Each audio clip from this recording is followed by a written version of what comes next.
Hello, friends. This is Tony Corbin, publisher and president of School Transportation News. I want to welcome you back to the School Transportation Nation podcast. Super excited to be here. This episode is brought to you by TransFinder, the leader in school bus routing software. And our tech tip is brought to our friends from Zonar, a leader in smart fleet management. Hello, nation. This is Ryan Gray, your fearless editor-in-chief, back at it.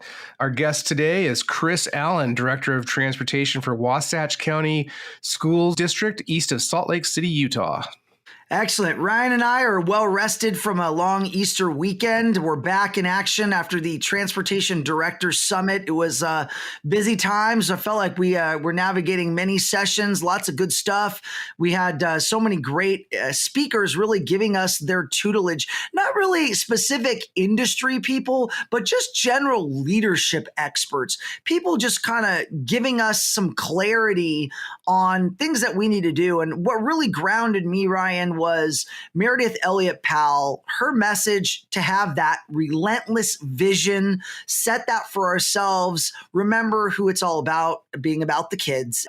And we are always driving for having the best safety, the most operationally efficient fleets. And we're trying to give you, School Transportation Nation, all that good info. So we got more conferences coming up down the pike. You can be sure to check it out at stnexpo.com. We got lots of info, live events coming back this fall, so really excited about that. But yeah, Ryan, you walked away from Transportation Directors Summit feeling real good. What was kind of your big takeaway from the whole event? I think it's really, you said that vision and that strategy, how to engage people. We've been talking a lot about that culture, breathing. Of course, we had Meredith Elliott Powell as our guest last week. And then coming up on a podcast next week, we're going to have Holly Duckworth, who is a coach and she's all about breathing and kind of mindfulness. So being mindful in everything we do and say, how we operate. Great comments and content provided by our good friend Don Harkey at People Centric Consulting Group, talking about engagement and culture. You mentioned Meredith, and also our good friend David Horsager, who talked about trust. I really felt that it was a great event that brought all of those items together and really provided some good groundwork and a good path going forward for student transportation professionals who are obviously been dealing with COVID this past year. We're starting to come out of it, and that's a good thing. And but it's kind of like hey, let's reset, let's get prepared for hopefully getting back to the normal. And speaking of which, we are getting back to normal. Burbio's school opening tracker indicated last week for the National Association of Pupil Transportation that over 53% of K through 12 students are now attending traditional in-person everyday school. And really to the Biden administration, what their big goal has been is to especially, get K through 8 back. And that's what really is driving it. This was all according to research done by Burbio. Dennis Roach, president of Burbio, released some of that information last week. So we still have about 16% of students attending virtual only schools, but that's down almost 2% from the previous week. Still seeing, California, Oregon, and Maryland really driving that, but it's getting better. And in terms of hybrid, that dropped slightly, negligibly, 30.7% to 30.6%. But the trend is showing we have the vaccines out. It looks like, as much as possible, the 21-22 school year might be a little bit more like what we're used to. Yeah, Ryan, I think, I was skeptical about the reopening 100 days, right? Like, can he do it? Can Biden kind of push for that? And obviously, many of these decisions are being made at the local level, right? He can throw out a big goal and say, hey, like, what are we doing? And we were already kind of set on that path a bit, right? So I think in general, It's really, where's the status of the virus? What are people doing in terms of getting the vaccine? And I know many states have now opened up vaccinations for younger people. I think Nevada last week, it was anybody that basically wanted a vaccine 16 and up. And Pfizer has shown that their vaccine is effective on adolescents 12 through 15 for some of their studies that they've been doing. So very positive, Ryan, to get kids back in school. I'm not really sure there's been really a huge outbreak within schools, right? It's been a pretty safe place for people and for children. So in general, there really hasn't been this super spreader or any of that stuff. And so I think as people get more vaccinated, I know a lot of friends in my circles, they're getting vaccines. I guess if people don't want to get the vaccine, you're not going to change their mind. They're just not going to get it. And everyone else who wants it, like, let's go get them vaccinated and get back to some sense of normalcy. For me, it's like, hey, when can we take the masks off?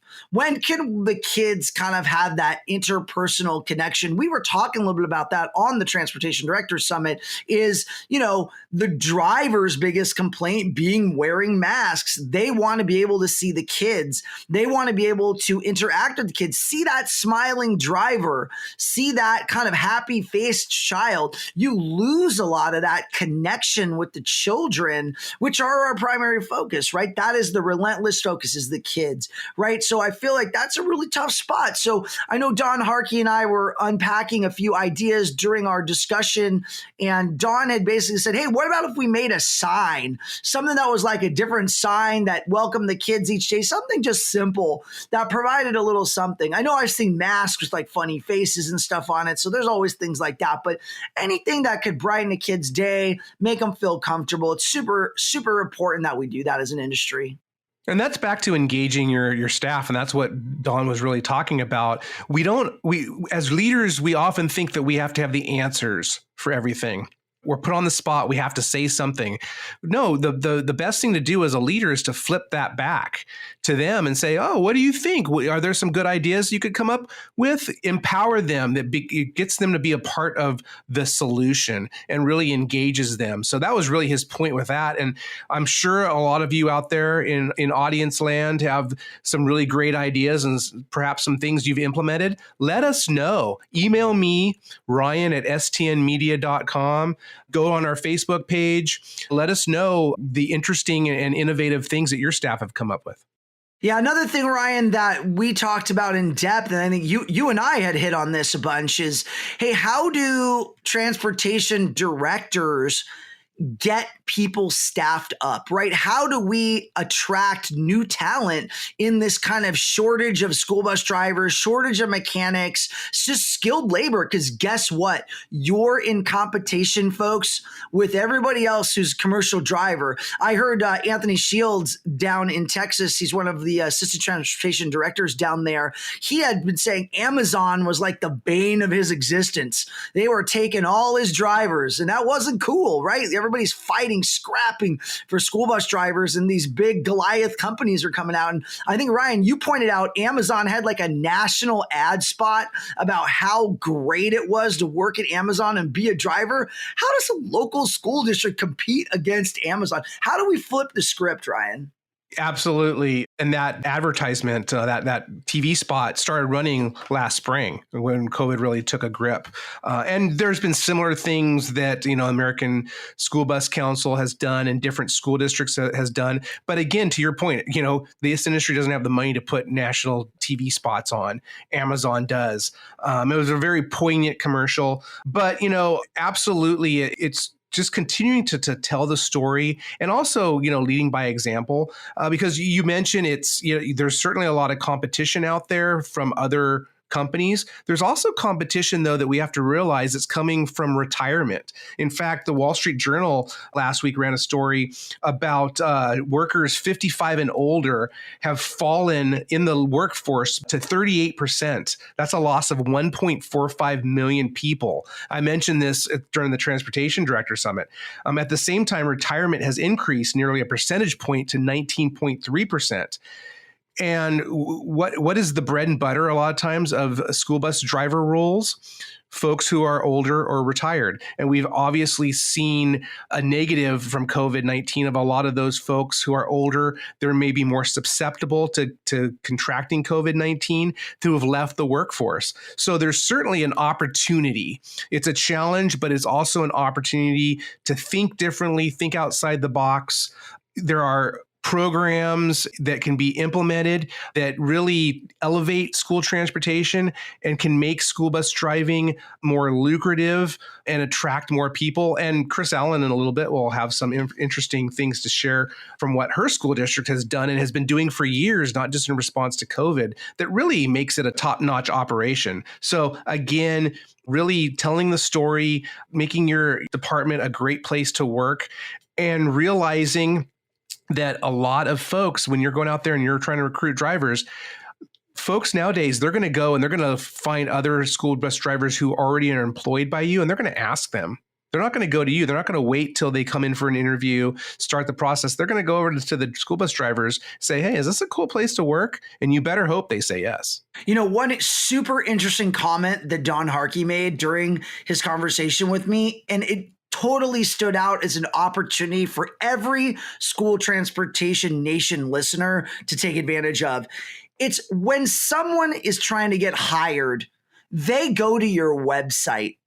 And if it is hard to find or understand what you do, the mission, how it's going to be to work at this place, like, why would I want to work there, right? So I think you have to, as a transportation professional, if you're trying to attract drivers or skilled workers, you got to have a place for them to go on your website that clearly defines your vision, who you're affecting, how you do it. You have to kind of build a story about you and your transportation department and how you're advocating for the kids and your staff and how great it is to work there, because if it looks horrible and it comes off horrible, people are just going to assume it's horrible to work there, right? Even if it isn't, that's just the optics on it. So I think you all need to go to your websites and take a look at that HR, and maybe HR is just like a weird little text thing and it's just like not very appealing. Really might want to dive into your IT side of things and really try to paint a pretty picture of what your department looks like and how great it is to work there. Just really low-hanging fruit, Ryan, because most of the districts that we're talking used very old school methods to attract drivers. How do you attract drivers? I put a banner on the side of my school bus. I hand out flyers.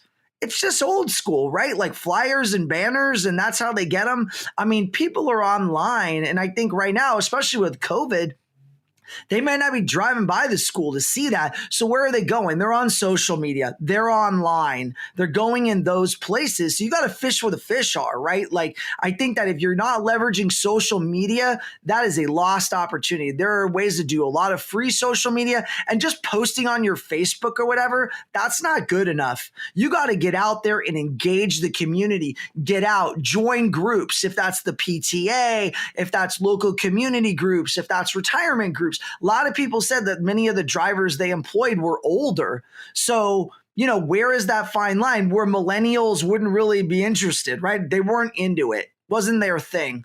So how do you get them into it? How do you make it compelling? How do you give a very meaningful, purposeful story? How do you create that? So I think everybody, you really got to take a step back instead of using traditional methods and really look back at yourself in the mirror and say, hey, if I was getting hired by me, what does it look like? What's that experience look like? So I think everybody just take a little note to self. Make that an action item this week. Dive into that. I know it's a number one problem is recruitment, retention, big things. Engage your employees. How do you engage them? You just engage them, work with them, engage your community. I can't preach enough about it, Ryan. Absolutely. I think it's time to re-engage with our tech tip, don't you think? Oh, most definitely, Ryan. Yeah, one of our sponsors of the TD Summit was Zonar, a leader in smart fleet management, and they're bringing us this awesome tech tip. The fleet tech you add now will shape how your fleet will run next year and the year after that. Outfit each bus to protect everyone on board. Ask a Zonar expert about electronically verified inspections and sanitization. emissions, support contact tracing, and protect students from wrong bus, wrong stop mistakes, and communicate clearly with parents through a free mobile app. Move forward with what riders need. Learn more at zonarsystems.com/protect. That's zonarsystems.com/protect. Ryan, President Joe Biden has sure been busy with the infrastructure plan. What's our update there? How's that affect school transportation? Very ambitious. $2 trillion in spending over 8 years to bolster the economy. That's really what the focus is with the infrastructure. We all know that the infrastructure across the nation is in much needed state of repair, highways, bridges, whatnot. But this goes even further. And I said it's ambitious. It's already receiving a lot of pushback from the Republicans in Congress. Mitch McConnell saying late last week he is not going to support any of this proposal. So basically what it says, and a reason why the Republicans are really pushing back, it would raise the corporate tax rate back up to 28% from where it's been 21% when that was implemented by former President Donald Trump in 2018. That's kind of a non-starter for what the GOP is saying. You got to pay for this somehow. $2 trillion is a lot of money. So there's a lot of debate that's going to still go on for the next couple of weeks. But what the bill says, in addition to fixing highways and bridges and investing in public transit, a lot of money for public transit, and I think we all agree that public transit gets too much money. We want to see a lot of that go to school transportation, but that's just not how it's set up. Airports, shipping ports. Biden's plan would also electrify at least 20% of the national yellow school bus fleet through a new Clean Buses for Kids program that would be distributed by the EPA with support from the Department of Energy. That's 100,000 buses. Now, again, very ambitious.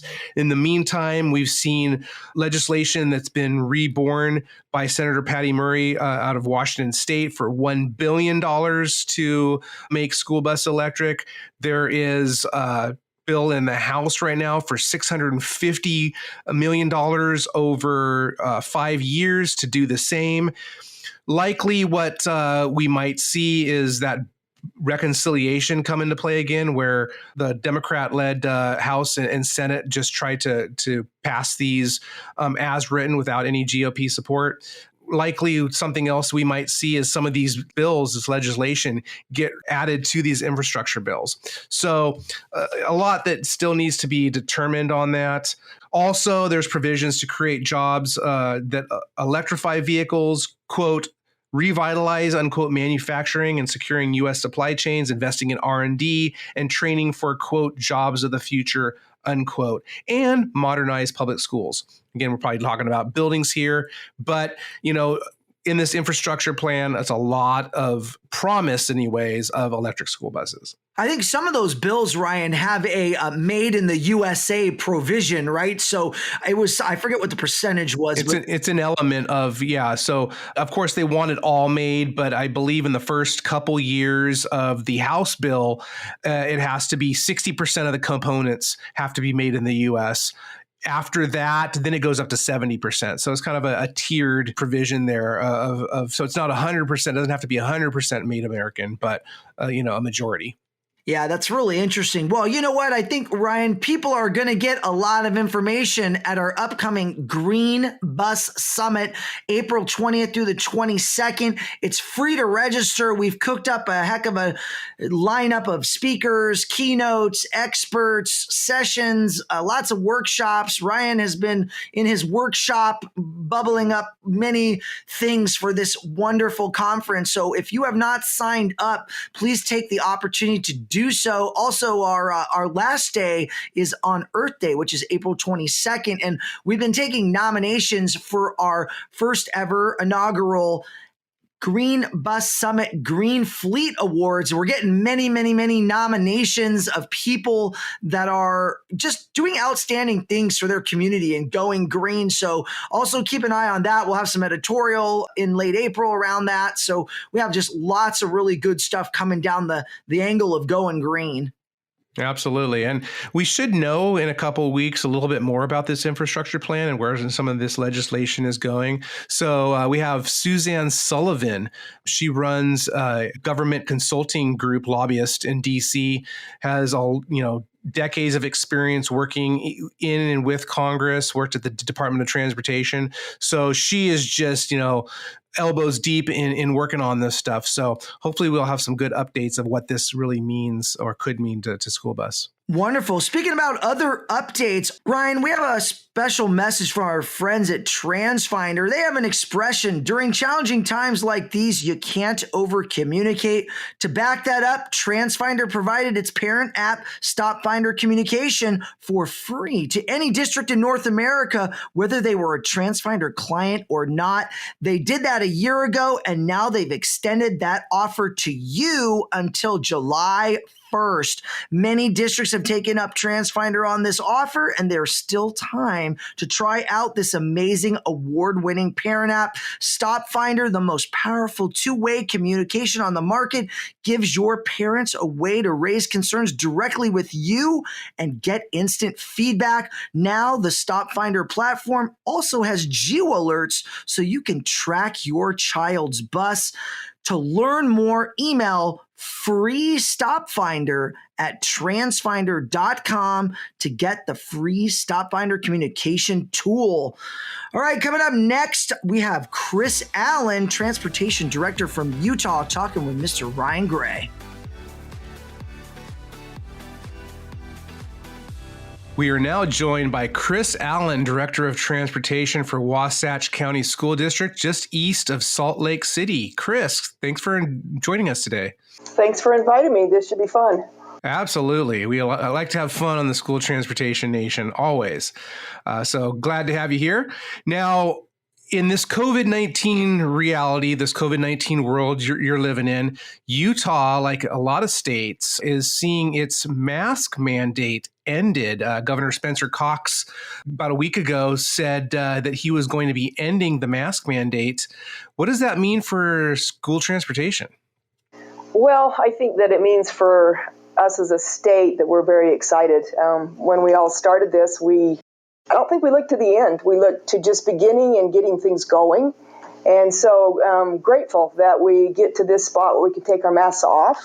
But for a school district and for busing, we will continue to wear our masks while we're here in the school, and that will continue, as far as I know, until July. And so no change at work, but happiness to think that we have come this far and that is something in our future or something that's going to happen. So we're excited. Speaking of coming this far, I think most people nationwide are looking to a quote unquote normal school start for the 21-22 school year. Is that what you guys are eyeing? Are you hearing anything yet from your administration, your superintendent, on what the new school year might look like?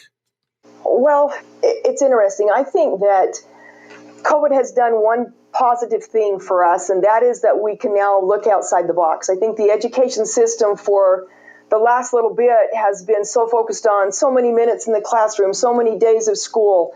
And I think that by having this, interrupt our lives and make us think again, what does school look like? We have been, in our district, very blessed because we have been a digital curriculum school for about 10 years. That gave us a good segue into what happened with COVID. When we went online and had kids, we'd already had kids taking home their little iPads, taking home their netbooks. Little kids from, 5th grade on up, taking home these devices for years, and teachers teaching from these devices. So when they got sent home, it became easier for us, I think, than some schools. And so we started school in August, and what changes did that bring to us? Well, it brought to us that maybe we won't be in school that many minutes. Maybe we won't be in school that many days. Maybe we won't be using our in person. Maybe you'll have to go a week and take home that laptop with you. But our kids were ready for that. Our teachers were ready for that. And so what does next year look like? Next year, I'm hoping will look similar. We did incorporate a hybrid student this year, which is somebody who could take 3 or 4 classes at school and then go home and do the rest online. And I don't know that that's going to go away. I think we're going to look outside that box again for the years to come and be able to say, hey, we've made a change and this is what this particular student will look like. And this student, he's going to benefit from this version of school. And what that's done for transportation is made us more, they need to depend on us more. We are now picking up kids, taking them home midday where we wouldn't have. A high school senior is hopping on and going home midday instead of taking all day and needing his own transportation if he took a half-day program. And so we have added routes and added busing needs with the curriculum that's out there and how we're doing school. So I think it's just a matter of looking outside the box. What will it look like? I think that we need to continue to look outside the box. I think it's going to continue to change what this traditional student will look like, what the traditional school will look like, and that's, again, what traditional transportation will look like. It's changing. It's about being nimble, right? My column in the April magazine issue talks about falling enrollment nationwide from the standpoint of either the unknown. We don't know what's going to happen. A lot of parents might keep their kids out there. We've seen a big increase in micro schooling and these pods for several years now. Charters, yes, have been taking students away from public. That affects transportation. But really, back to the nimble comment, that's what you guys, it seems like you guys have had years now to really start figuring out this. If this has been a digital curriculum that Wasatch has been, doing for what you said about 10 years. Yeah. So you guys have gotten a good head start on this. I think a lot of folks out there are very anxious about, well, what does this mean? Does this mean transportation is going away? You're saying no, the opposite. Oh, no. I think we're going to become more flexible with what the students need from us. I mean, the bottom line is transportation is a service. We're servicing those schools in our district, and we need to think, how can we make that happen? How can we make it better? And we've needed more, not less. But we started school. We started in August, and we didn't even know what this would look like. And we even thought, like, the hybrid student, will it last? Well, it did. And we're to the last term, and we still have kiddos. In fact, it's growing. Our online students, we actually service more than just our district online. We were, I guess, ahead of the game enough that other districts have come to us for their online curriculum. And so we as a district are growing. And we're looking at things differently. And I think it's great that we'll continue to do that. I think it took a bump like this to get us to do that, to think bigger and differently than we always have. And what about funding? There's a lot in the news right now. The American Rescue Plan infused $122.55 billion into education. A lot of money there. School buses mentioned. A lot of the typical uses that we've seen from the first two stimulus plans, PPE, and I think cleaning supplies, that's going to continue. There's going to be certain things like that are almost kind of becoming best practices going forward. What does that look like in Wasatch? What are you guys looking at in terms of funding, especially with some of these ancillary programs that transportation might be able to tap into? Are you hearing anything yet from the state? Well, no, I haven't heard from the state. But I guess what I want to say on this topic is, if you can tap into some funds, obviously that's what we want to do. We have in Utah what we call an A1 report. So they set down the ground rules for what is funded and what is not. I, as a director, the one thing I have in my hands to work with is being able to tell me how to get those funds, tell me how that report's going to look, what I'm going to be funded for, and then I'm going to do my very best to make sure that my routes fit into that I have the right amount of kids on, or I'm not going to run the bus. That maybe if it's that hybrid thing, it's going to become a longer route. I'm going to have to add some additional kids from a different area to make that work. But I'm going to do my best to manipulate that route to fit that funding that is coming from our state legislators through our State Office of Education. As far as extra funds, I don't know where that's at. I don't know where we're going to go and what will be available. But that's how I've always done it, even before these days. You did your best to make it fit. If it didn't fit, of course, it's going to come back to that district making that decision and deciding whether or not they want to go that route. And sometimes there's funds for it. They'll be the ones to say that, and I won't have that knowledge. But again, I'm that service, and so I'll do my best to, give them what they need and help them think outside the box. And a lot of that, too, is doing the best you can to kind of set the plate, if you will, because you are coming up on retirement, I believe. And so you're going to have someone who's going to be stepping in and sitting in your director's chair shortly. When do you retire? I am going to officially retire July of 2022, but my replacement has already been named. He will take over July 1, and I will get to be his shadow, just help him out for an entire year to learn the ropes and where we're at. And I'm excited for that. It's going to give me a little more freedom. As people in the industry out there know, that we never have enough drivers and we're always short. Therefore, the guy in the office can never leave. I get to run rescue buses. I get to drive occasionally. I get to make sure everybody's here. And so I'm looking forward to some time off because I'll have 33 years in when I am done. And that's a long time to be in the industry. Congratulations. Well, succession planning, there can never be enough of that. And unfortunately, I don't think it happens enough in this industry. Too many times a director just comes upon retirement or finds out, oh, I got enough years in, I'm gone. From you, I know other folks in Utah, like Lonnie Harden, our dear friend, that was what she did when she left Washington County a little over a year ago. And I know other folks in different states I've talked to, they've done something similar. As you look at your people, right, I think that's probably something that you're going to miss the most, and missing, working with the children. But as you leave, what are some of the things that you're most proud of that you helped implement, or that you maybe even saw your staff implement while you've been at Wasatch? Wow, tough question. I'm not good at touting my own horn here. I would say that Wasatch is one of the best districts. I'm going to get a little emotional. It is. I would put our transportation up against anybody.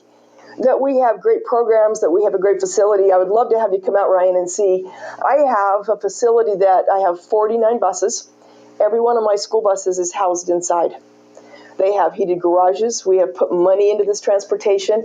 We have, I think, a great transportation training program for instructing these drivers. And I think that I actually sat on the state instructors team for many, many, many years. And we've had to make the transition from being in person to online training and getting ready for this MAP 21 and all that.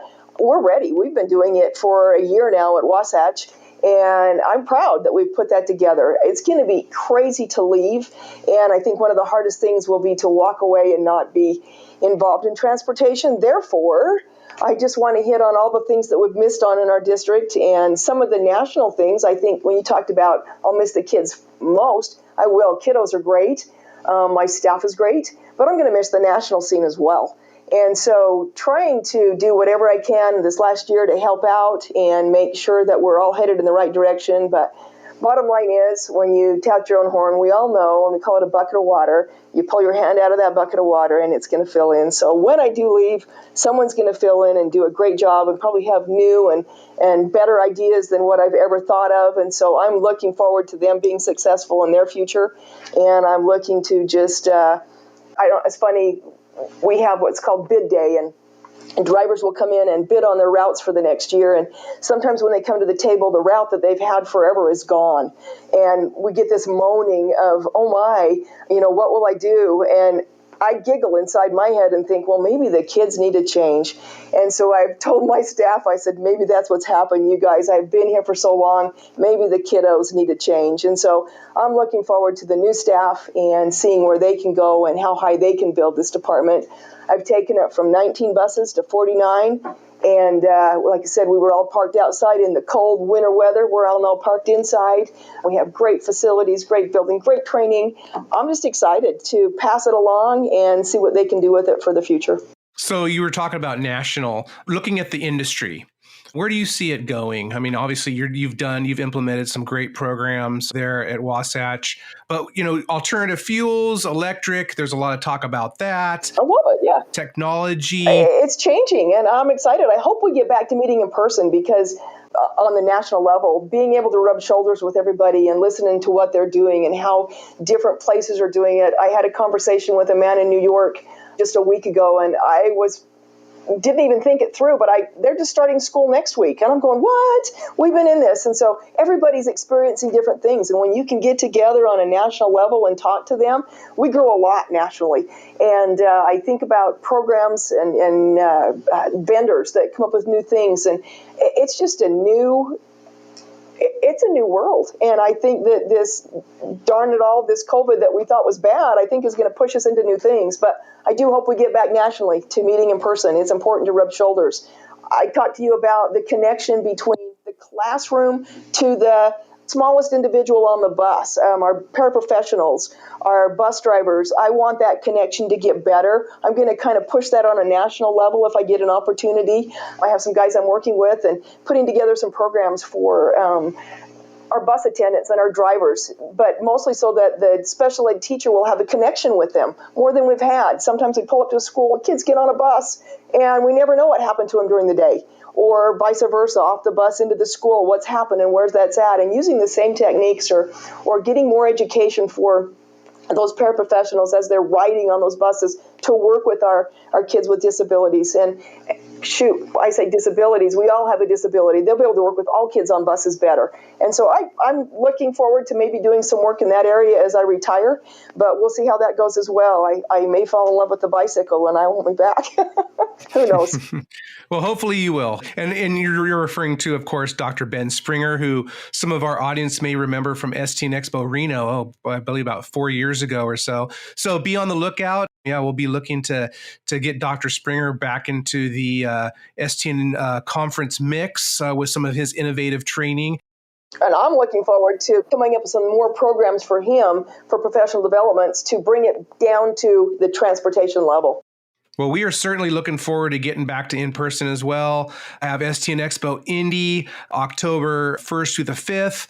Transporting students with disabilities and special needs. That's heading back to Frisco, November 17th through the 22nd. And last but not least, STN Expo Reno. That'll be December 4th through the 9th, 2021. We're coming back. We can't wait. Kris, thank you so much for joining us, sharing what's going on there in Utah, and looking forward to seeing you soon.